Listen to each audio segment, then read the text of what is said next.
Sir, all the accused, including Arvind Kejriwal and Manish Sisodia, have been discharged by the Rajasthan court. Sir, what are the main observations of the court while discharging the accused person? See, firstly, I would go on law. On law, the general observation of court is that the rule of law is supreme.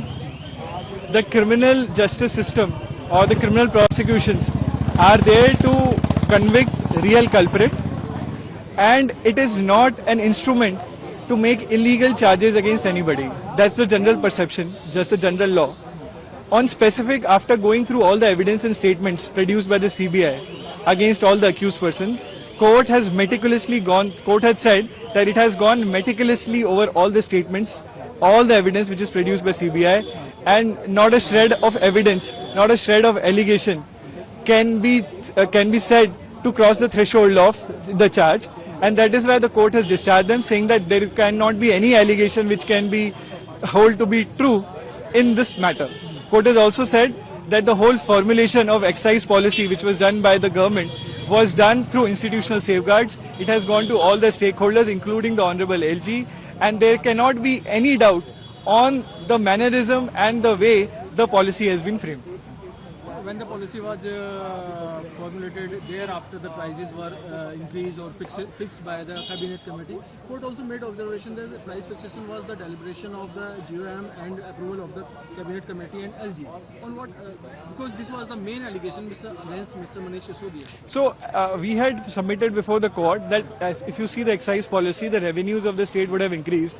The liquor has become cheaper because there were discounts which were offering. People from other states are coming and buying. So if the customers are happy and if the government is earning more revenue, where is the allegation of any wrongdoing in the excise policy? The court has vindicated that issue and has gone threadbare to all the evidence, all the data, all the figures which are presented by CBI, and has rejected them, saying that not even a prima facie case is made out against any of the accused persons.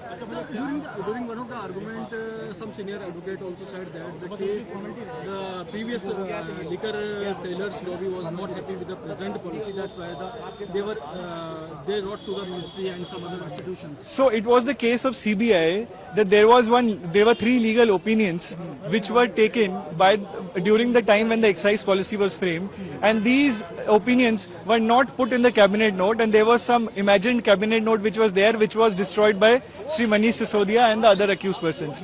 The court has in fact gone to the details of it and has in fact gone into the 3 opinions himself, and has said that even these 3 opinions would not prove any CBI case, and in fact these opinions were in the favor of change in the excise policy. So this is what the court has said. So how do you see the next course, what CBI is going to do in coming days? So that is for the CBI to decide. After this thumping order, I think they have to go and reorganize themselves, look at the order, and according to me it is a very well written order which has dealt with everything. So that is for CBI to see whether they want to challenge it. They have a right to challenge this in the High Court. They can challenge that also.